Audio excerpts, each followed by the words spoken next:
Aloha everyone. How you folks doing? My name is Armando. This video I'll be talking about the finding the root cause of the Lahaina fires.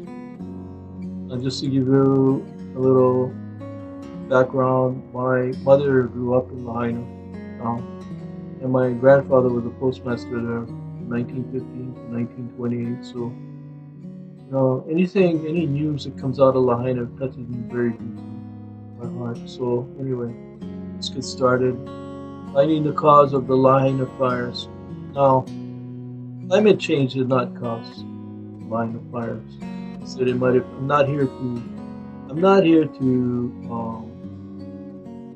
say challenge climate change or say that I don't believe in it or whether I believe in it. I'm just saying it didn't cause the Lahaina fires. Governor Josh Green went to the United Nations and he spoke there at the sustainability conference that the devastating Lahaina wildfire represents the world's current climate crisis and a dangerous future that requires unified action. So now, the Wall Street Journal wrote in an August 12th story that quote unquote researchers long warned of Lahaina's wildfire risk. Okay, nearly a decade before, the researchers warned the area was at extremely high risk of burning. And again, in a 2020 report, possibility of high winds from a passing hurricane was addressed. Now, a hazard mitigation plan for Maui County, 2020, said that the area, West Maui, where Lahaina is located, had the highest annual probability for wildfires of all the communities in the county. Okay, so that's what they said. This is 3 years ago that they warned us about. Now, the document listed West Maui as having a high likely probability, or more than 90% chance of wildfires each year on average. That is far above the likely ratings, 10% to 90%, that half a dozen other Maui communities received in the report. So Lahaina was a high risk area. This report, the island of Lanai, Maui County, received the lowest assessment probability of 1% to 10%. So Lahaina, as this report said, is a high risk. Now, the plan prepared by Jamie Kaplan Consulting, is a Massachusetts-based firm that specializes in natural hazard mitigation, not specifically address why West Maui was such a high elevated risk. Well, if you live in Hawaii, leeward sides. The leeward side is always the driest and hottest side. Like, for example, like Kona, like Lahaina, and on Oahu you got Wakaha, Waianae. Those are the leeward areas of Oahu. They are the driest and hottest. Usually the windward sides, like Kaneohe, Hana, Maui, Hilo, those areas receive the most rain, and not the hottest. You gotta look common sense. If you live in Hawaii, you know why. You don't believe it, they don't know why. No. Anyway, getting off the subject now. Anyways, dry, windy conditions. An accumulation of vegetative fuel can create conditions for a fire that spreads. The document, which runs more than 1,000 pages. Okay, so those are exactly what happened at that time. Now, Nearly a decade before a wildfire destroyed coastal Maui town of Lahaina, killing, I think it's close to 100 now. A report by Hawaiian fire researchers warned that the area was at extremely high risk of burn. Another report in 2020 tied fires to winds from a passing hurricane, similar to the ones that fanned the Lahaina blades. Okay?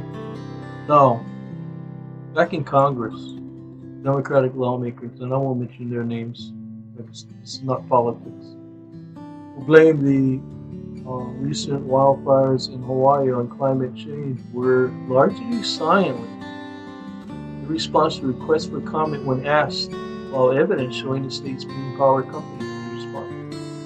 At that time, it was all finger pointing to the HECO, and the down power lines caused the fire. Okay, so they shut up as far as blaming climate change after that. They didn't comment on that. Anyways, now the lawsuit alleges that the defendants, HECO, acted negligently by failing to power down their electrical equipment despite a National Weather Service red flag warning on August 7th.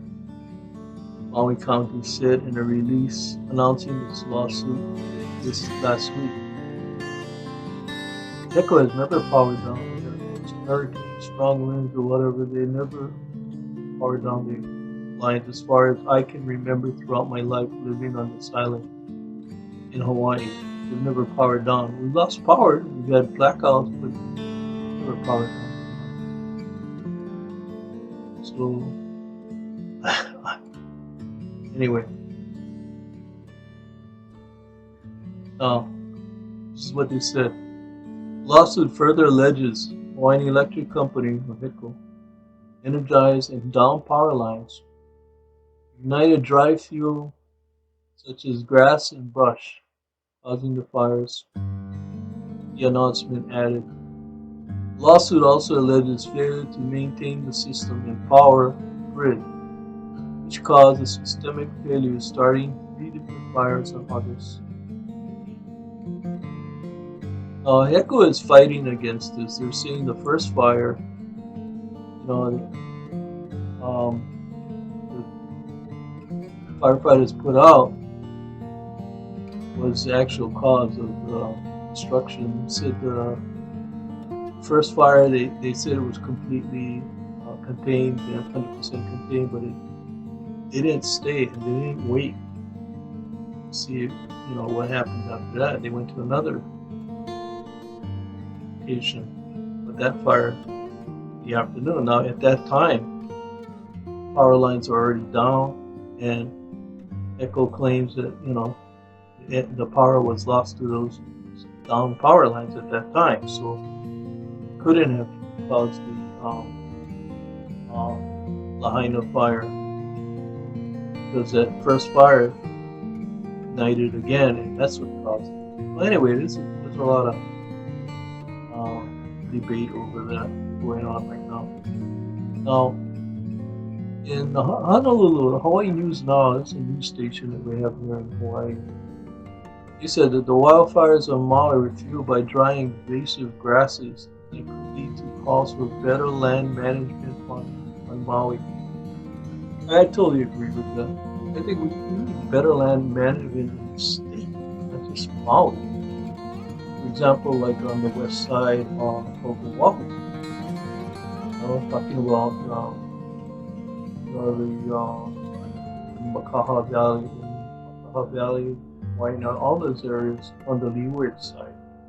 The leeward areas are the driest, hottest areas on the island. And we need to be aware. Number one, create fire breaks. Easier said than done, but fire breaks. Also, you got to realize something too. When in Lahaina, when the sugarcane, the demise of the sugarcane industry, these areas were taken over by invasive grass, which, when dry, easily, cause brush fires. But water, water. Lahaina used to be a wetland a long time ago. Water was diverted for the sugar. Okay, it wasn't like that before.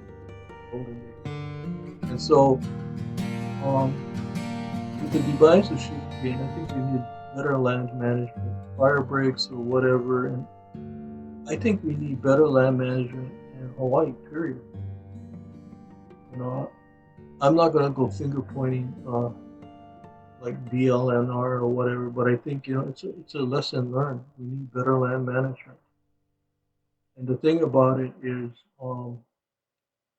even power lines in those areas, the leeward areas, let's seriously look at power lines underground for leeward areas on Oahu, or assess the risk of fire.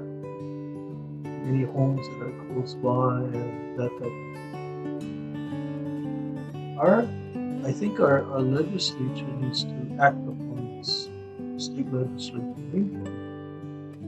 They need to seriously look at it. Maybe create a team or something or panel that would look at better land management, how we can mitigate these types of disasters occurring again. So that's my opinion. Now, the Attorney General of the state of Hawaii is investigating the cause. They hired another firm to investigate the cause of the fire. They don't really know the cause of it right now. They don't know the cause. There's lawsuits going all over the place. Blaming HECO, Maui County blaming HECO. I think there's a lot of people, not just HECO. I think there's a lot of people to blame on this. It's really amazing.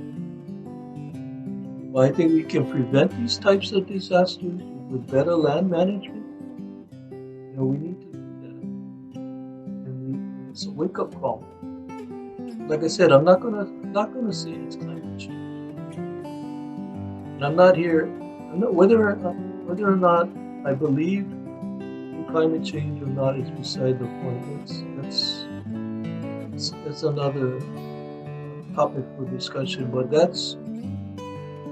climate change did not cause this disaster in Lahaina. That's my opinion. And I'm very shocked to say something like that it was fueled by climate change. It's not true. I don't believe that. It's my opinion. Okay? Well, anyway, thank you for listening, watching my video. If you have any comments, questions, please leave them down below. And mahalo for watching, and ahoy ho.